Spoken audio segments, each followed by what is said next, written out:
Hello everyone, welcome to Visionary Classes.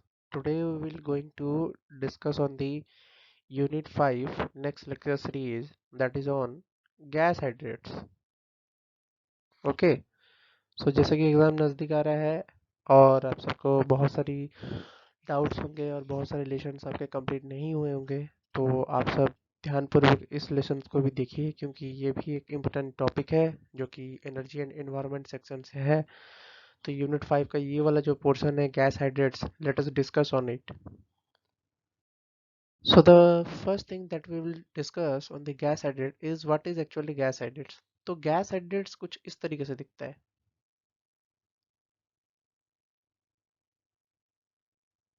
ठीक है। तो गैस हाइड्रेट कुछ इस तरीके से दिखता है। तो ये होता क्या है? These are the crystalline solids formed by the combination of water and gas। ठीक है, समझ में आ रहा है? तो H2O तो होगा ही होगा, प्लस गैस भी होगा, ठीक है। और S naturally gas trapped with in A solid lattice of water.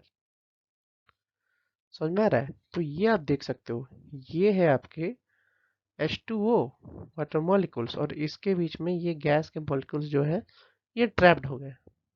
ये गैस किस तरीके के हो सकते हैं? इट कैन बी, यहाँ पे लिखा हुआ है कि अपीयरेंस जो इसका ये आइस की तरह दिखता है, देखो आइस की तरह दिखता है, आइसी है, ठीक है। But contains huge amount of methane that is CH4, ठीक है। तो इनको मीथेन हाइड्रेट भी बोला जाता है। तो ये जो गैस है इसका कंपोजिशन मोस्ट वाली मीथेन होने के चांसेस रहते हैं, ओके।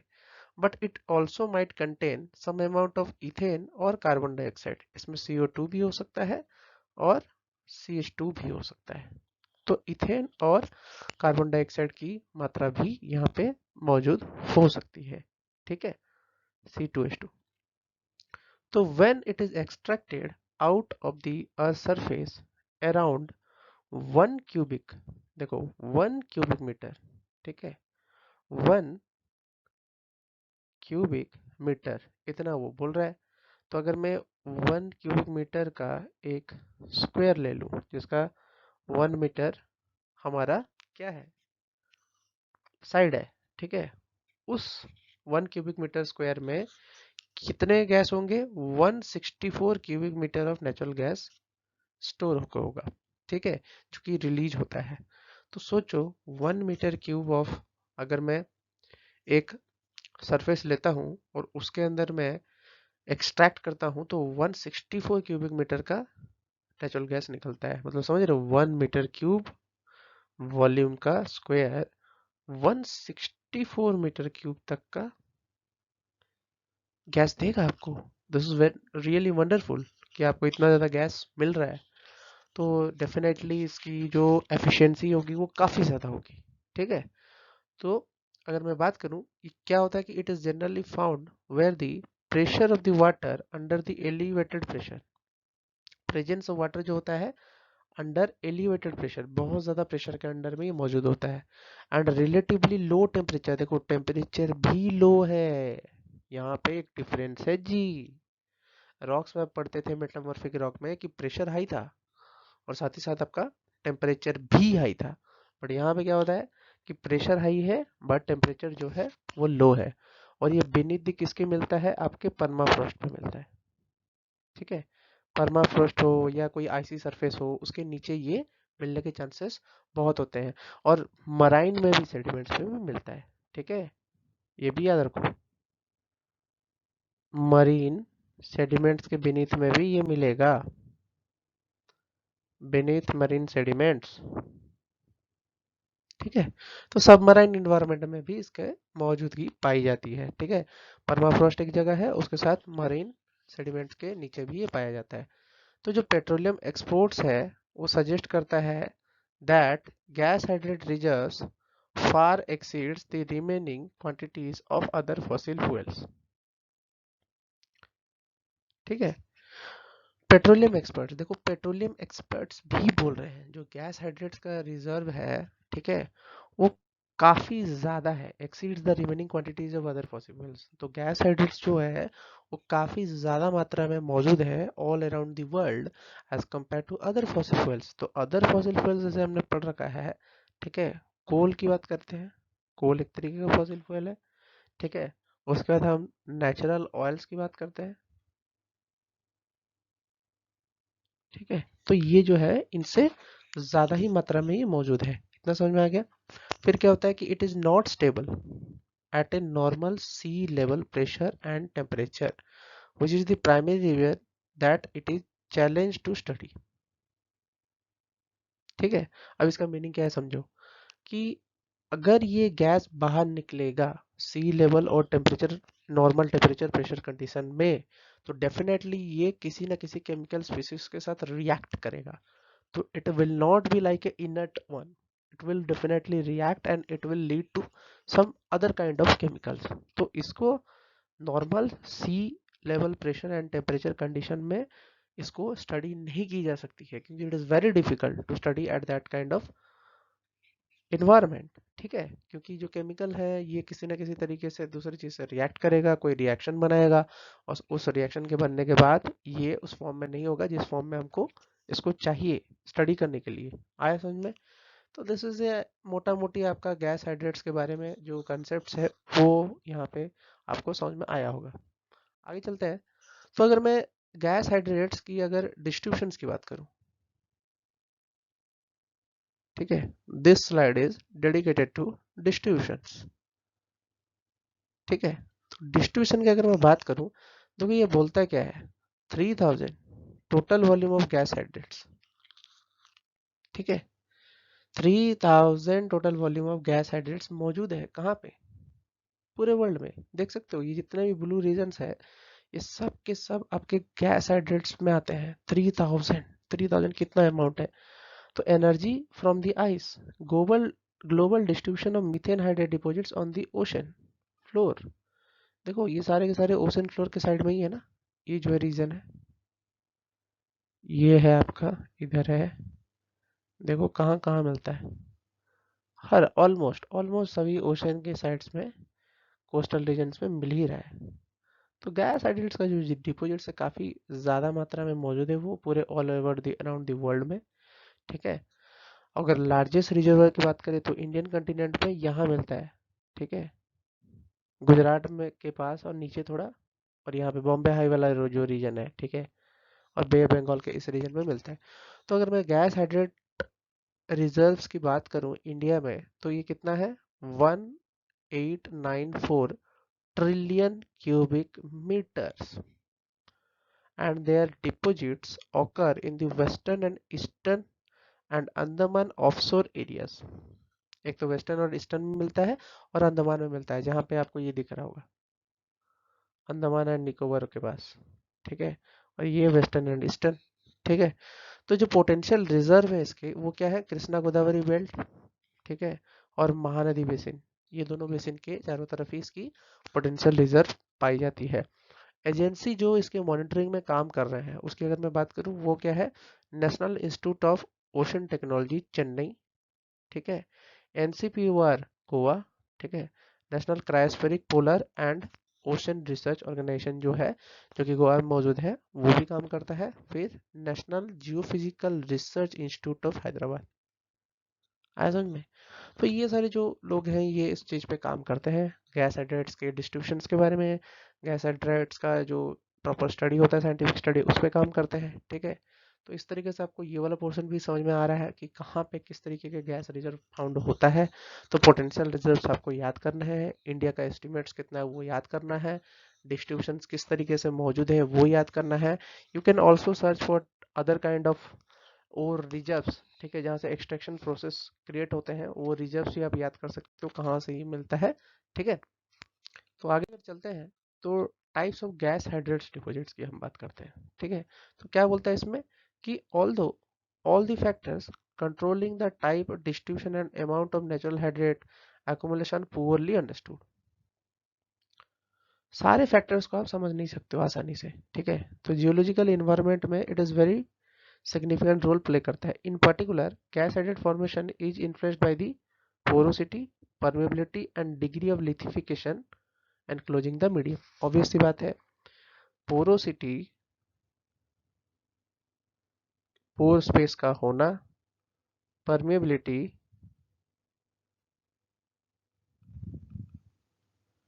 ठीक है कि कितना ट्रांसमिट हो पा रहा है उन पोर से, और लिथिफिकेशन कि सॉइल के अंदर कितना कंप्रेस होकर रह रहा है, इन सब चीजों पे डिपेंड करता है कौन, गैस हाइड्रेट डिपॉजिट्स का मौजूदगी। ठीक है, तो अगर मैं बात करूं, यहाँ पे आप देख सकते हो कि impermeable solid methane hydrate embedded in mud, mud के नीचे भी पाया जाता है।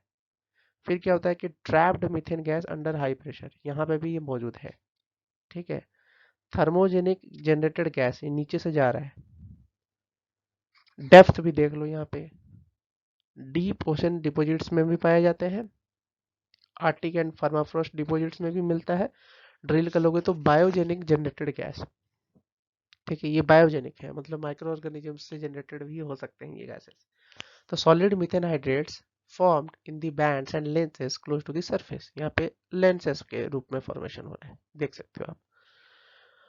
तो hydrate stability zone region ranges between 1000 से 2000 फीट के बीच में ही रहता है। ठीक है, तो आपको ये चीज पता होना चाहिए कि 1000 से 2000 फीट अंडर द ग्राउंड आपका हाइड्रेट का स्टेबिलिटी जोन है, उसी के अंदर वो मिलता है। तो बाकी अगर मैं बात करूँ types of hydrate methane deposits के, अगर आप यहाँ पे देख सकते हो कि मीथेन हाइड्रेट स्लीप फ्लोर के नीचे मिल रहा है, फॉल्ट्स में भी मिल रहा है, जो कि रॉक का एक, रॉक में जब आपका टुकड़ा टुकड़ा होता है फॉल्ट्स, उसमें भी मिलता है। जहाँ से क्या होता है कि थर्मोजेनिक मीथेन जो कि मेंटल प्लूम से आ रहा है वो ऊपर पहुंच के आता है। एक और चीज होता है जो कि बायोजेनिक होता है, जिसमें बैक्टीरियल एक्शंस के ज्यादा रोल है, बैक्टीरिया जो मौजूद होते हैं सैलो सेडिमेंट्स में, उनका जब अपना बायो, उनसे जब रिएक्शंस क्रिएट होते हैं तो उसमें से भी मीथेन रिलीज होता है, और वो भी थीन लेंसेस में स्टोर होता है आपके शैलो डिपॉजिट्स में। ठीक है, near the bottom of the permafrost, यहाँ तक भी हम लोग का निकलता है, जहाँ पे हमको ड्रिलिंग रिग चाहिए होता है। यहाँ पे ड्रिलिंग रिग चाहिए होता है, यहाँ पे ड्रिलिंग सीप चाहिए होता है, तो इसको हम हाइड्रेट माउंट्स बोलते हैं। यहाँ पे थीन लेंसेज पे मिलता है, जो कि बायोजेनिक मीथेन के फॉर्म में मौजूद होता है। तो ये चीज आपको समझ में आया। So here also you can see that how gas hydrates are being present in different kind of deposits. तो आप यहाँ पे स्टार्टिंग करते हैं, आप देख सकते हो कि यहाँ पे जो टेम्परेचर है, इंक्रीजिंग टेम्परेचर जो है वो नीचे की तरफ है। ठीक है, यहाँ पे आप देख सकते हो गैस हाइड्रेट मिल रहा है, कहाँ पे, जहाँ पे टेम्परेचर लो है, तो ये आपको दिख सकता है, लो टेम्परेचर है। ठीक है, और ये सबमरीन है, सबमरीन डिपॉजिट्स है।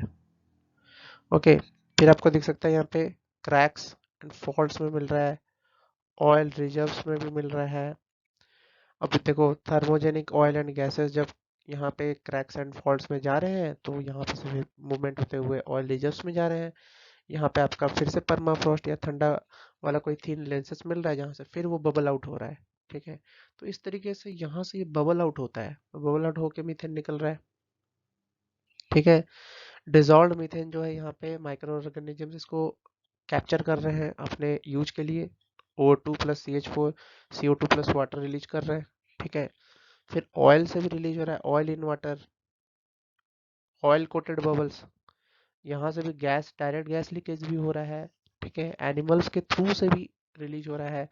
तो bacterial mat and gas hydrate, ये देखो पिक्चर देखो यहाँ पे, तो gas for methanogenic micro organisms. ठीक है, तो ये जो गैस है ये मिथेनोजेनिक माइक्रो ऑर्गेनिज्म के लिए यूज होते हैं, जो कि मीथेन से अपना क्या करते हैं, मीथेन फॉर्मेशन के यूज में आते हैं। ठीक है, कुछ माइक्रो ऑर्गेनिज्म जिनको हम मिथेनोजेनिक माइक्रो ऑर्गेनिज्म बोलते हैं, वो क्या करते हैं, कार्बन डाइऑक्साइड वाटर की हेल्प से मीथेन को रिलीज करते हैं। ठीक है, तो उनसे भी गैस रिजर्व में मीथेन स्टोर हो रहा है। ठीक है, और वो फिर बबल आउट हो रहा है ऊपर की तरफ से जाके।